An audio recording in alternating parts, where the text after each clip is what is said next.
Telugu Desam party చేస్తున్న కొనుగోలు కార్యక్రమాలు ప్రలోభాలు పెట్టే కార్యక్రమాలకు ఎవ్వరూ లొంగవద్దని వైఎస్ జగన్మోహన్ రెడ్డి సూచించారు.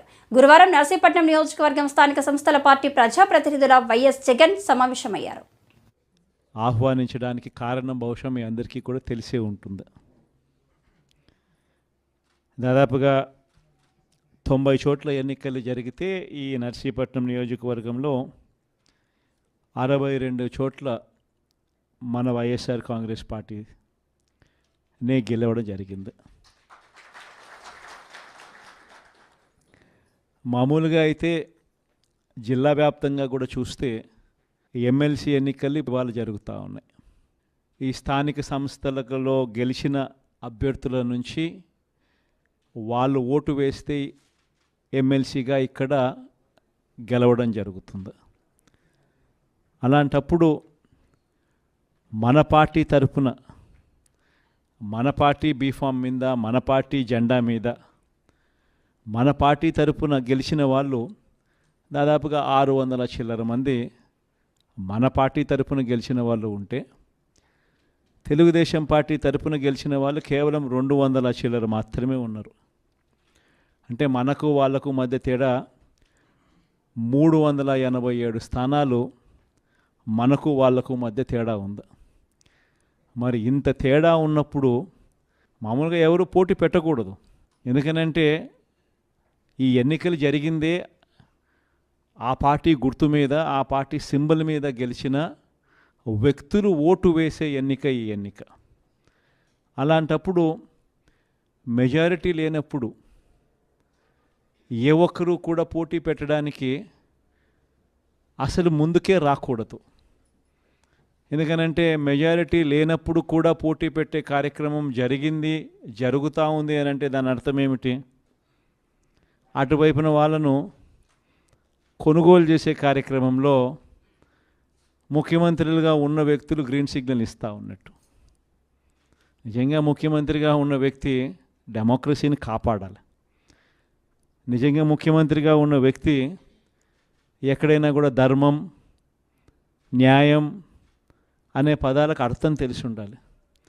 ముఖ్యమంత్రిగా ఉన్న వ్యక్తి అడుగులు వేసేటప్పుడు సమాజం మనల్ని చూస్తూ ఉంది, మనం ఏం చేస్తూ ఉన్నాము, మనం చేసేది న్యాయము ధర్మంగా ఉందా లేదా అన్నది ఆలోచన చేసి అడుగులు వేయాలి.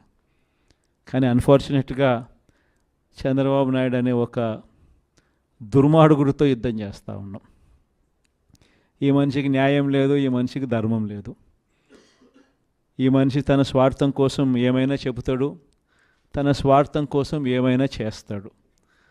అలాంటి వ్యక్తితో మనం యుద్ధం చేస్తూ ఉన్నాం. ఈరోజు జరగబోయే ఎన్నిక కూడా ఇంచుమించు అలాంటి ఎన్నికే జరగబోతూ ఉంది. ఈరోజు ఆశ్చర్యకరమైన విషయం ఏమిటంటే, రాష్ట్రంలో కూడా ఎన్నికలు జరిగినప్పుడు కూడా ఇదే మాదిరిగానే ప్రజలను మోసం చేసే తాను ముఖ్యమంత్రి అయ్యాడు. ఇదే మాదిరిగా ఎన్నికలప్పుడు నాకు కూడా చెప్పారు. ఆయన సూపర్ 6 అంటా ఉన్నాడు, ఆయన రైతులకు 20,000 అంటా అన్నాడు, మనం కూడా 25,000 చెప్తే బాయే కదా. ఆయన నీకు 15,000, నీకు 15,000, నీకు 15,000, నీకు 15,000 అని చెప్తా ఉన్నాడు.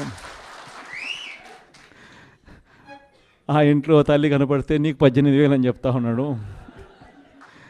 ఆ ఇంట్లో ముస్లాం ఎవరైనా బయటకు వస్తే నీకు 4,000 నెలకు, 48,000 నీకు అని చెప్తా ఉన్నాడు.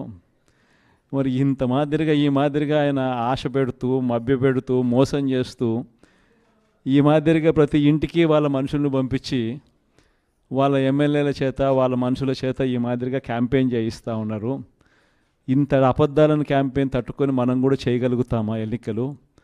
మనం ఎన్నికలు చేయలేము ఈ మాదిరిగా. మీరు కూడా కాస్త కూస్తూ ఆ మాదిరిగా చెప్పే కార్యక్రమం మీరు కూడా ముందుకు రావాలి అని చెప్పి కూడా నా మీద కూడా చాలా ఒత్తిడి తీసుకొచ్చారు. మన వాళ్ళే, దగ్గర వాళ్ళే, నా కోసమే, మన పార్టీ కోసమే అనే భావనతోనే వాళ్ళంతా కూడా నాకు సలహాలు ఇచ్చారు. కానీ నేను ఒకటే చెప్పిన, మనం అబద్ధాలు చెప్పి ఆ కిరీటం మనం నెత్తిన పెట్టుకుంటే మాత్రం మనకేం సాటిస్ఫాక్షన్ ఉంటుంది? సరే అవుతాము, ముఖ్యమంత్రి స్థానంలో కూర్చుంటాము, అయిన తర్వాత రేపొద్దున మళ్ళీ జగన్ చెప్పినాడు అని మీరు ప్రతి ఒక్కరూ కూడా వైఎస్ఆర్ కాంగ్రెస్ పార్టీ అభ్యర్థులుగా చిన్న చిన్న కార్యకర్తల దగ్గర నుంచి మొదలు పెడితే ఎమ్మెల్యేల దాకా మీరంతా కూడా మళ్ళీ గ్రామాలు తిరుగుతారు. తిరిగినప్పుడు మీ పార్టీ చెప్పింది, మీ జగన్ చెప్పినాడు ఇవన్నీ చేయాలి, ఇవన్నీ చేస్తాను అని చెప్పి, మరి అవన్నీ చేశాడా, అబద్ధాలు చెప్పి మోసం చేశాడు కదా అని చెప్పే మాట మీలో ఏ ఒక్కరూ అనిపించుకోకూడదు అని కాలర్ ఎగిరేసి మా పార్టీలో ఉన్న ఏ కార్యకర్త అయినా కూడా, మా పార్టీలో ఉన్న ఏ నాయకుడైనా కూడా ఒక మాట చెప్తే ఆ మాట మీద నిలబడతాం అన్న నమ్మకం, భరోసానే వైఎస్ఆర్ కాంగ్రెస్ పార్టీ అని చెప్పి కాలర్ ఎగిరేసి చెప్పుకునే పరిస్థితి ప్రతి గ్రామంలో ప్రతి కార్యకర్తకు ఉండాలి. దానికోసమే నేను తాపత్రయపడ్డా. అందుకే అబద్ధాలు చెప్పలేకపోయాం. మనం 2019కి ముందు చంద్రబాబు నాయుడు ఇదే మాదిరిగానే 2014లో ఇదే మాదిరిగా చెప్పాడు. అప్పుడు రైతులకు రుణాలు మాఫీ అన్నాడు, పొదుపు సంఘాల అక్క చెల్లెమ్మలకు రుణాలు మాఫీ అన్నాడు, ఇంటింటికి ఉద్యోగం ఇవ్వకపోతే 2000 రూపాయలు నిరుద్యోగ భృతి అన్నాడు.